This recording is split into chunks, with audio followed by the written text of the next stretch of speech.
Greetings and welcome, everyone. It's All You Can Geek Gamecast, episode 533. I'm one of your hosts, Jim Gass, joined by Mike Sneedy. What's up? Corey Feinsod. Ahoy. And Tony Korkanakis. Hello.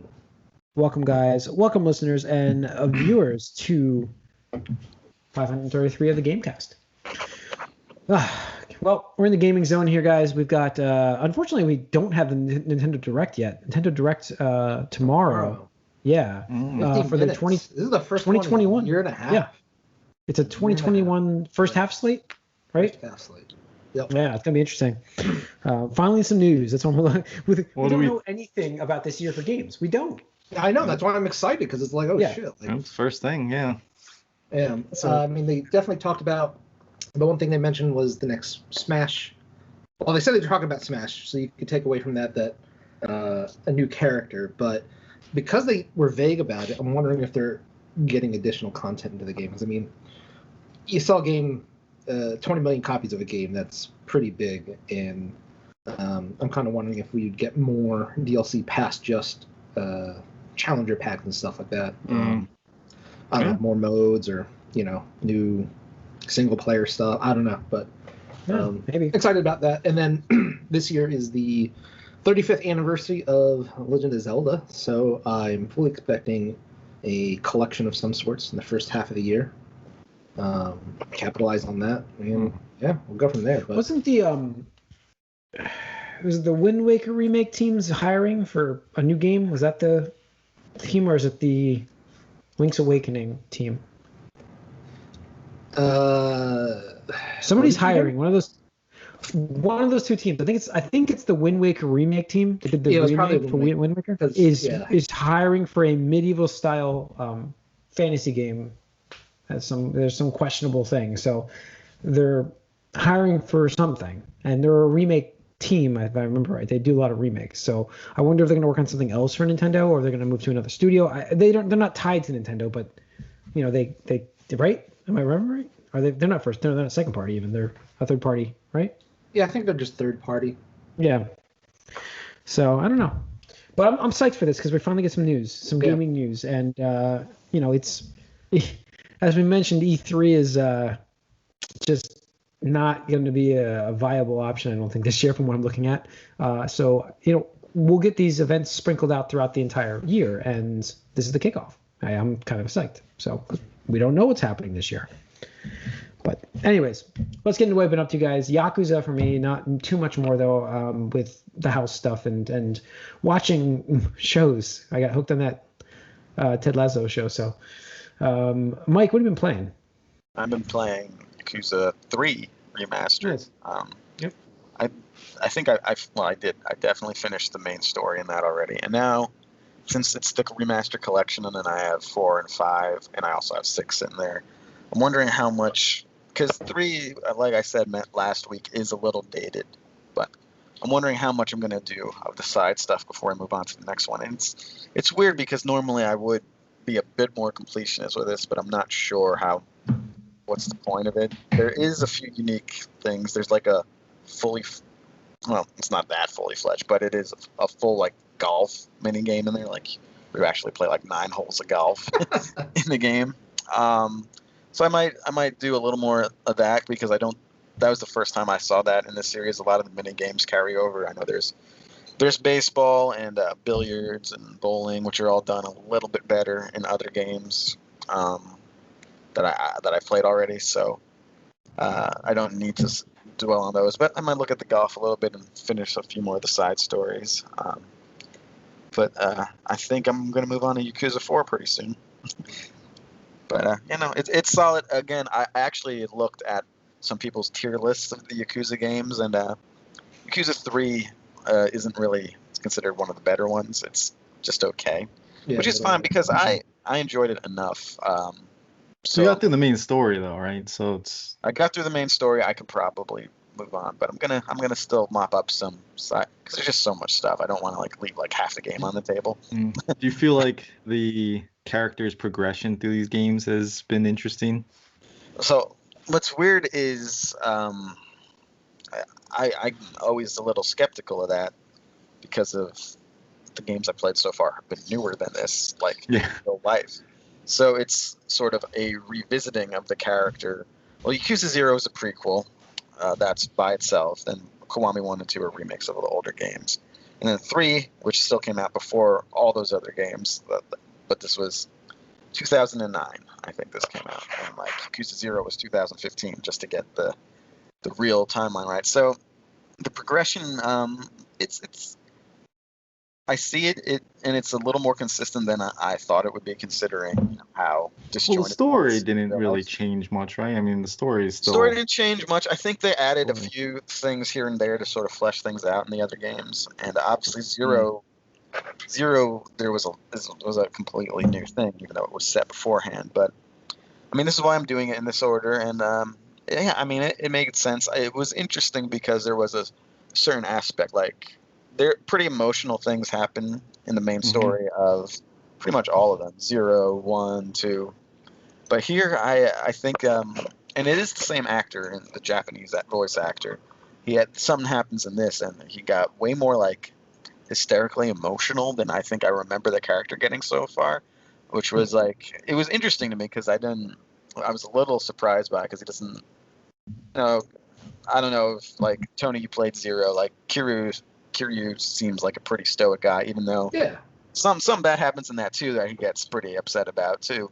But he's like screaming in this one. I was like, oh, okay. Yeah. So and he's supposed to be 40 now, and of course he's still like ancient when he talks to people on the street. They're like, "What's up, old man? Bag of bones." Like this guy looks like he's like 30, first of all, and like in perfect shape. He's superpower is he can kick everyone's ass all the time, and everyone's just like, "Have this old man kick our ass." It's like, bro, did you look at that? No, they literally say that too afterward. It's like, oh, how does that? It's so funny though. But it's gonna be funnier going forward because I'm pretty sure like by Yakuza 6 he's like in his early 50s. Yeah, so we'll see. But then again, when you also remember in Yakuza 0, all the like bosses that you fight are all these guys that look like they're 60 years old in the face, and they take off their shirt and they're like super jacked.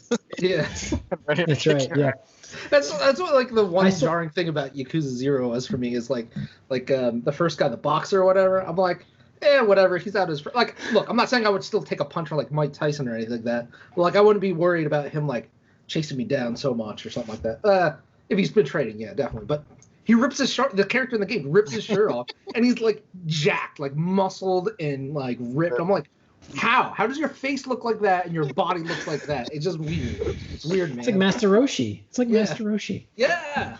Exactly. So no, the games are still fun, and I mean, it's not a big issue when I'm gonna turn over to the next game. But I've only been in Yakuza 3 for like a little over 30 hours, so.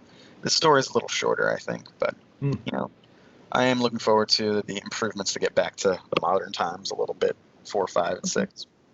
Cool. All right. Cool. Corey. Not much. Actually fired up Borderlands 3 for a little bit. Played that.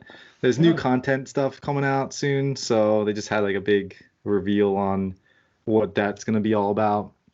And so it's interesting. I'm curious about it, so I might be checking that out when it comes. All right, Tony? Just more Final Fantasy. I meant to pick up Super Mario 3D World port because I really like that on the Wii U, and you can play this one online. Plus, they have that new Bowser's Fury, Bowser's Fury content. So I'll probably pick that up this week and stuff like that. But yeah, just chilling. We'll see what the next day or so. Yeah, it's kind of like a holding period right now. Yeah, I know. That's perfect. I'm playing this fucking MMO that has so much content that I need to get. That's what you do. That's when you can tackle MMOs right now because they'll pay for themselves. That's what it is. Like it's perfect because like there's just so much content. I don't have to do any of it, but I want to because it's like it's such a good game, and like it's really a shame that it's an MMO because it's such a hard sell to be like, hey, dude, you need to buy this and then pay a subscription fee for as long as you want to play this. But honestly, it's just better than any of the Final Fantasy games that came after 10 and above. Just it's like if they could just somehow shrink this into a single player game, it'd be really good. Do you think this? Are you enjoying this more than 7 remake? Oh, that's really hard because 7 Remake, it plays on those nostalgia strings, just like like Star Wars did and whatnot. It's way better than like the first like 2/3 of what were we on 15? Yeah, that was a really good game. Like, really. Like I really enjoyed that game until that shit that shit ending, last third. Yeah. Well, I mean, it's just one of those things where like there's so much to do and there's so much story, especially now after 10 years. Like you get really invested in these characters, and it's crazy to see, especially with the trailer for the new expansion that's coming out this fall. Like they showed the main character who's like your player character as the Warrior of Light and whatever. And like when you start out, like the promotional image that they used throughout all the games was this young man, and now by the end of this expansion, he's older and stuff like that, and he's got like scars and some facial hair, and like you post the comparisons, you're like, damn, this guy has been through some shit over the years. And like, because I'm just playing through the game in like a course of 3 months now, but like it's like for that dude it's probably been like a decade or something like that. And just to see some of these characters come back, and I'm sure it's going to be like an Avengers Endgame thing here, or like all these people that you helped and all these characters you met are going to like come together, and I'm just like super looking forward to that. Nice. By the end of the year.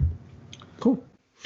All right. Let's see. Some news we got this week. We've got Marvel's Avengers, if anybody cares, is confirmed now. It's coming out for PS5 and Series X.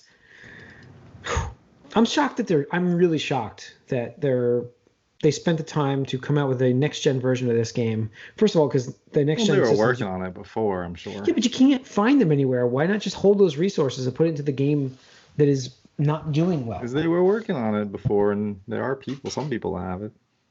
Yeah, it comes out March 18th. Maybe they'll hope to get the double dip. They have one character so far. It's Kate Bishop that they added. Yeah. And the second one's got to be Hawkeye. So which makes so much sense. Well, if the show was out, then it would make more sense. But you don't even have the show out to coincide. Yeah. I don't know. Also, we have Reggie talking about why he actually retired. Interesting story. Basically, because the Switch was so successful, he decided that was a easy time to walk away from the gaming industry, which makes sense. Go out on top. I guess man. that would be on top. Yeah. What a way to do it. Like you're not going out in the Wii U. You know what I mean? You're not doing that. But like you have a system that has been as successful as you have for any basically you could argue it's gonna approach the Wii sales very shortly. Oh, it's gonna surpass Wii. Oh yeah, it will. But I mean, it's approaching them shortly. Like what they're right like now? 80 million. Yeah, and they have 100. If they sell 20 million this year, which should be easy. Yeah. That'll put them at 100. It'll put them at the Wii levels, and that's only 4 years. So. Yeah. So. Yeah, it's something like gangbusters. So it's a good time to walk away. I mean, granted, he's on the GameStop board now, but maybe he can work some magic there. I don't know. Yeah. Someone did. Yeah, Wall Street he was one of the shadowy figures behind the GameStop stock manipulation. Yeah. I mean, I don't know with GameStop. Like, they hired the guy from Chewy that can, I guess, work with them for online stuff. He made Chewy successful, but I just don't see. I don't know. I just don't see what their end game is. Talking about end game, it's just like I don't know what Reggie can. I mean, he's on as obviously an advisor on the board, and I'm sure he has input. But like, what? I don't know. We talked about it already. What they can do, and they said they were going to do it, but they haven't yet. Well, the pandemic. It takes time. It's tough to do you can't do anything. A party too retro much. Store. Yeah. So but you're right. I mean, it's coming. I think what they said in something was that this year is going to be them closing their surplus stores, because I mean that's what it was like in the the late 90s when the video game industry started really booming. My understanding was that they really expanded really quickly, which is why a lot of malls had like one GameStop and one EB Games or something Rockaway Mall had two. Right, exactly. There were 3. Like and you just because they bought every other game. They bought EB Games. Yeah. There was only 1 in Rockaway, and then they bought EB Games, and they became 3 because EB Games had 2 in that mall. You gotta have one on every floor, man. They were on the same floor. They were. No, I know. I'm just saying. I managed both because I could walk between the two of them. I managed them both. So, But yeah, it was like that was a ridiculous. Like there's so many surplus stores. I get it. It's gonna put people out of business, out of work, and that sucks. Don't get me wrong. It absolutely does. But there's so many surplus stores. Like they overexpanded. They didn't overexpand. They expanded what they needed at the time. But now because times have changed. I'm sorry. That's what I meant. They expanded, but they never thought like, hey, maybe we need to contract now, because I mean, look at anything like what Blockbuster and I'm trying to say West Coast Video, Hollywood Video, yes. Yes. What was that? Saturday Matinee. Oh, you could argue like Pizza Hut and Domino's. Those places are not found much anymore because they overdid it. Those Taco Bell. I know. It's crazy because lost that Pizza Hut. That was back when I was in King of Prussia, you have no idea how hard it was for me to get delivery pizza, like just junk delivery pizza, like not like a home, like a family thing, like Domino's or Papa John, whatever. Like I think I could only get like one, and I was just like, is this real life? Like I remember being like a teenager, you could just pull up a phone book and you had like a dozen different options. Like at my old address, we couldn't even get delivery for those. What's the phone book, Tony? Yeah, what's a phone book? The phone book is where you find Pizza Hut and Domino's and all that stuff. Because they're not around as much. You just don't find them anywhere. And GameStop is like that. I love pizza. Pizza Hut was the thing. Like early 90s. I don't think I've eaten that in I don't even know how long, but the one around there was God, that reminds me. So talking about junk food, who's got in on these Pokemon cards? I got a pack actually. I got a pack. I have an 8-year-old. I went and got her a Happy Meal. She's like, "What are these? I don't want them." I'm like, "I would gladly take those from you." Yeah. It's McDonald's doing that. She's going tomorrow. I'm getting more Pokemon cards. Oh yeah. They're selling pretty good. The box is really cool. I like that. Like how it's like the Pikachu face and stuff like that. It is for somebody who was a Pokemon fan growing up, like the show on TV. It's like a nostalgia hit when you see all that. And the card, we had the trading cards, the original set. It's just like it is that nostalgia hit, exactly what they want. But it's in a Happy Meal, so it's like I'm not getting that for myself right now, but. Like I said, I'm bringing my 8-year-old there. They had a McRib in there, Jim. Yeah.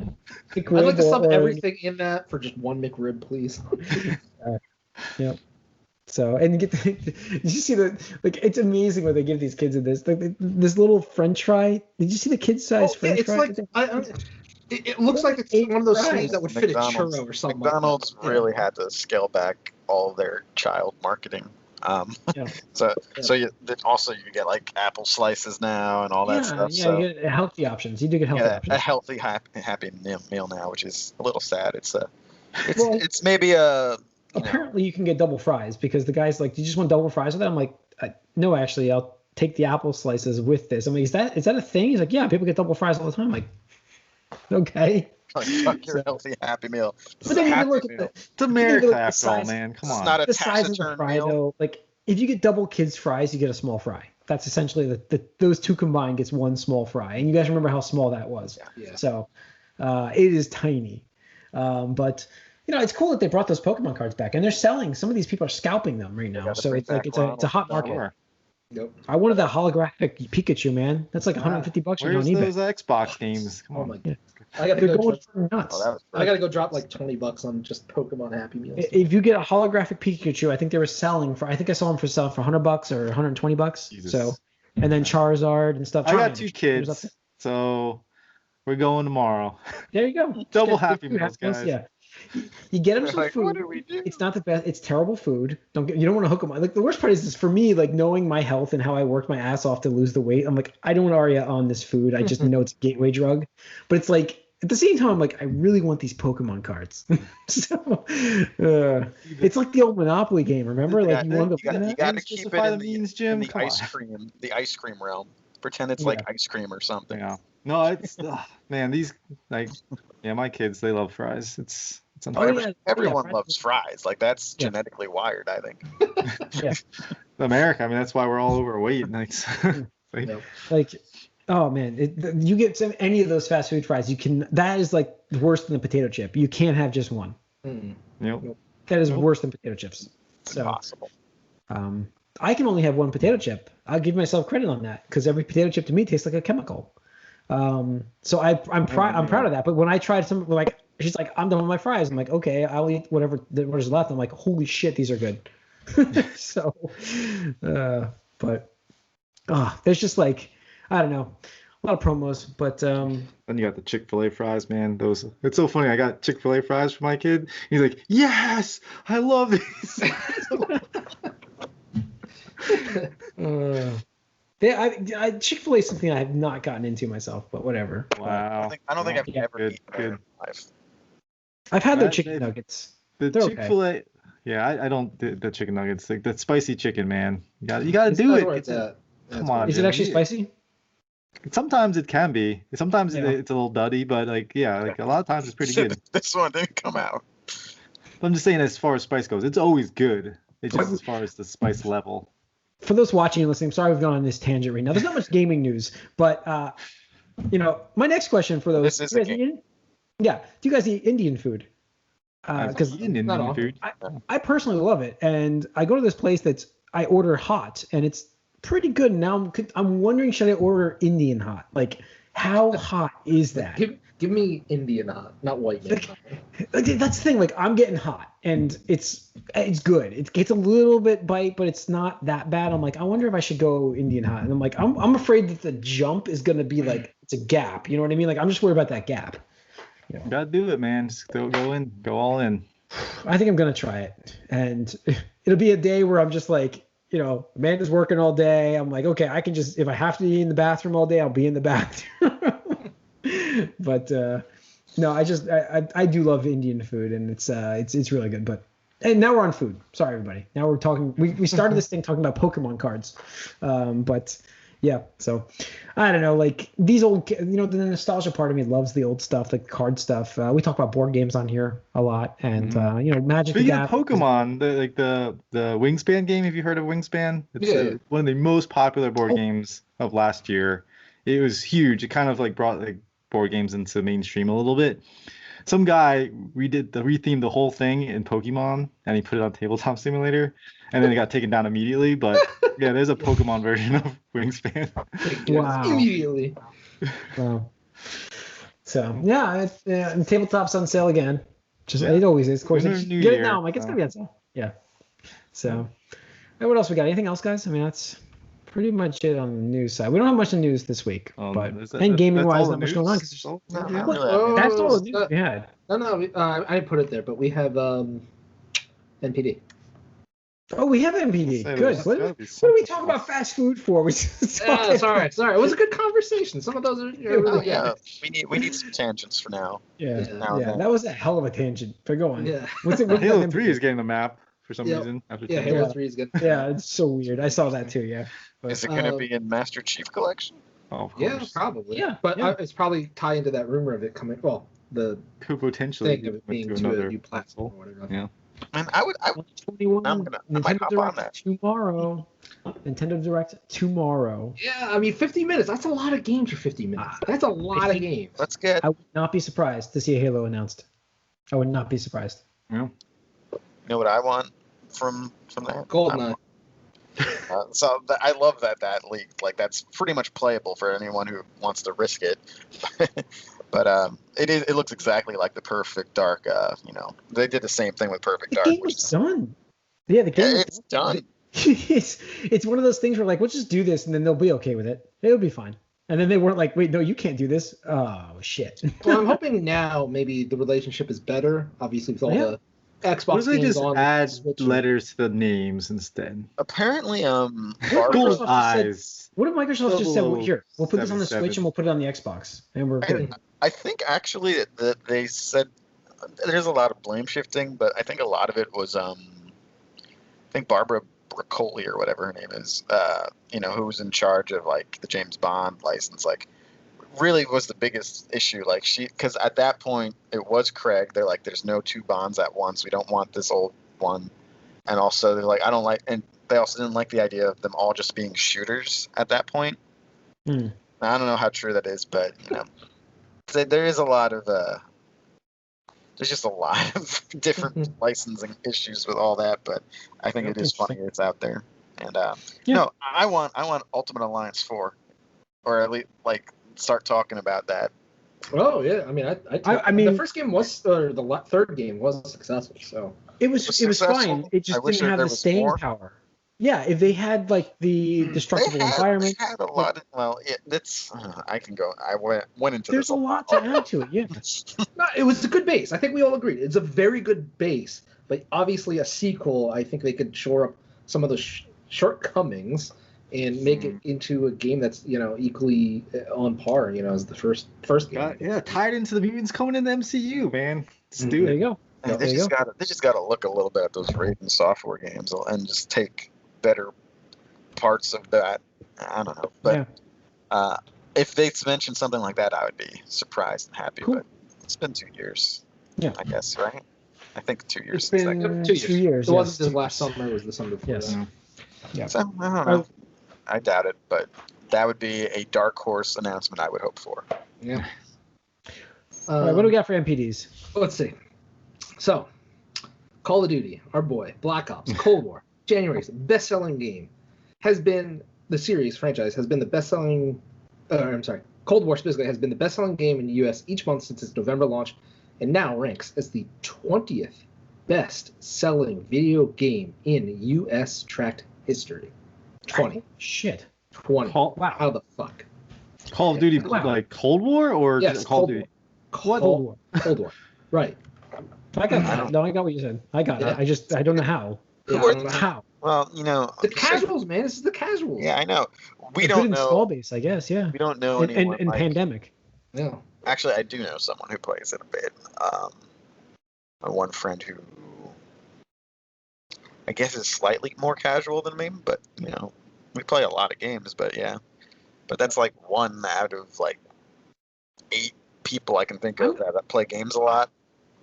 Plays. I consider myself a casual now, and I don't play Call of Duty. Oh no, I have a gaming podcast. What are you talking about? This is true, but like gaming time-wise, I'm more casual now. I don't play like crazy every week.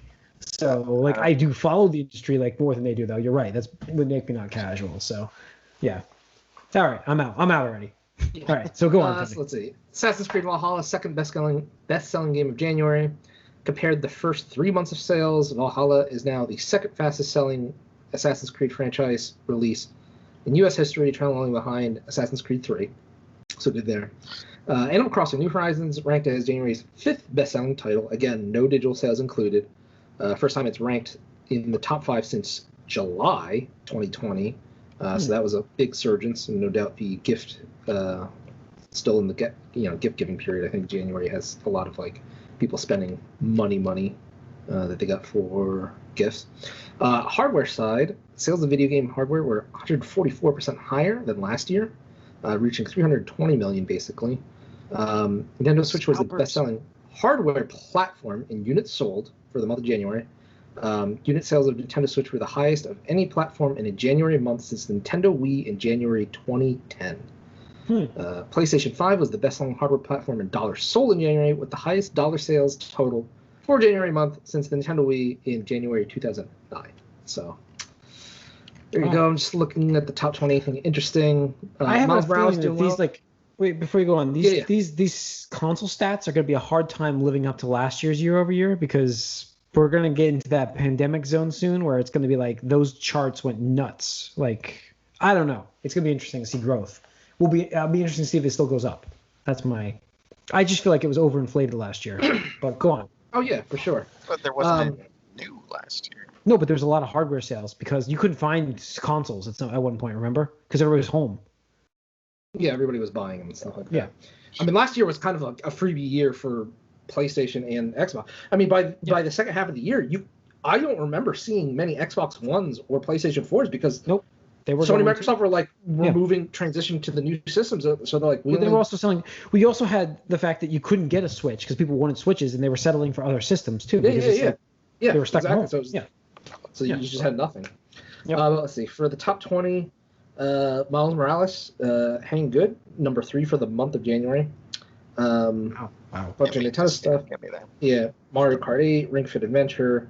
Number 8, Call of Duty Modern Warfare. That's hanging around for some reason. Mm-hmm. Okay. Same people. Yeah, Smash Bros. Ultimate, Super Mario top 9 and 11 respectively. NBA, FIFA still there. Mortal Kombat 11. I think that some of the year or whatever. Yeah, they had that happened. I think in October or something. Yep, Breath of the Wild 16, and then all the way down at number 18, Cyberpunk 2077. Yeah, they haven't been on the PlayStation Store this whole time. Actually, I'm not sure if they're even counting that. No, they're not. They're not including digital sales, so that's purely retail copies. Sure. That's kind of bad. That's Especially I'm shocked since it was to see it on on the top sale. 40. Like, I know it was like $30, right, or something. Yeah. mhm. Well, again, I think everyone who wanted it and was able to play it played it. Yeah, absolutely. I mean, it had it was just like Justice League. People that wanted to see it that first weekend went, and nobody. And now everyone's just kind of waiting for it to get better. Yeah, I don't know if it's What's interesting they is may have moved on, Mike. Like at this point, like who's going to buy this game once they fix it? Well, it depends on how much they. No.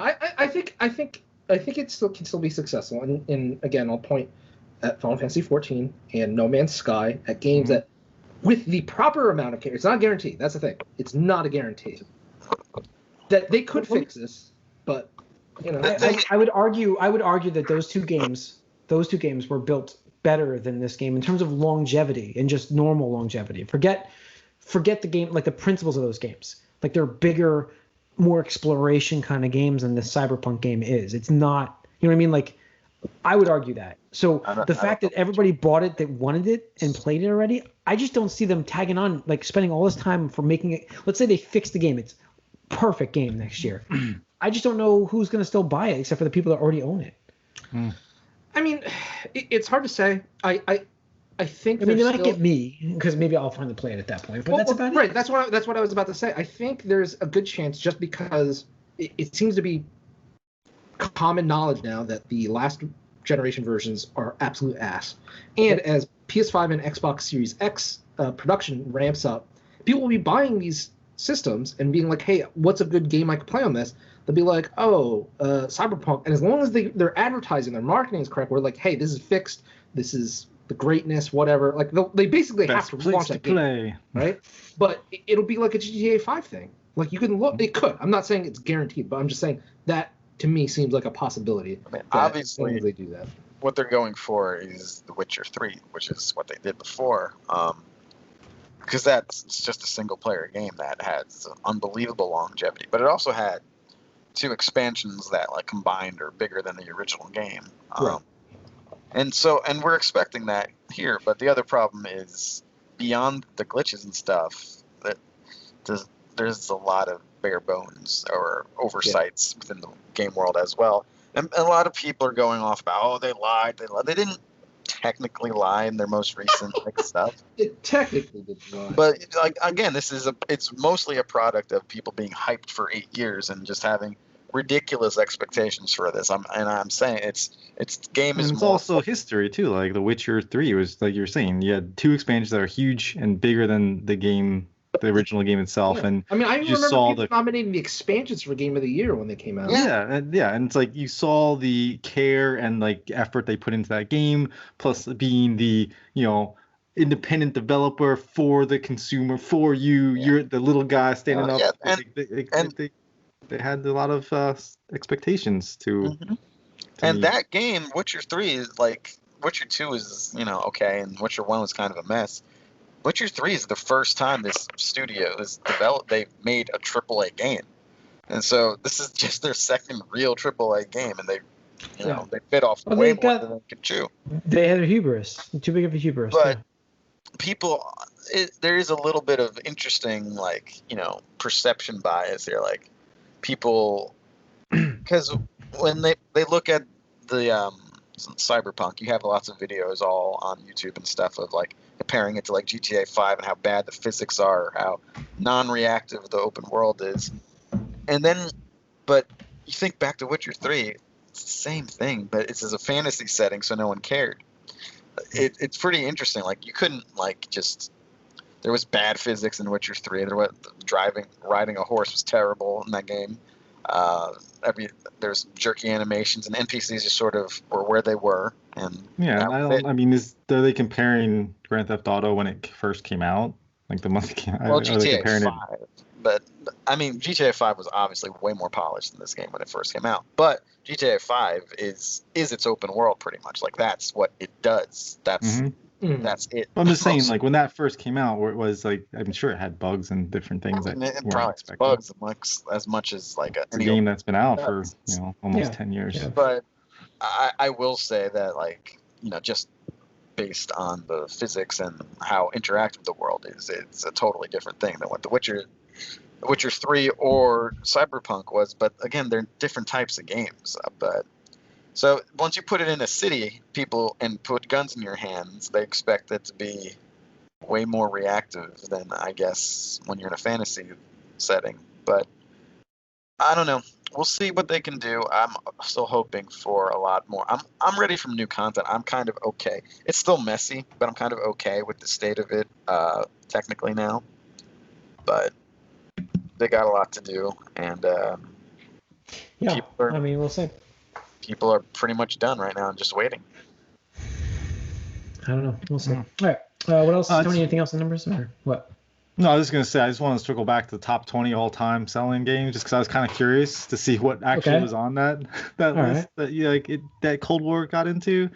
And it's interesting, like, half of the games are, like, Nintendo games, probably, like, essentially.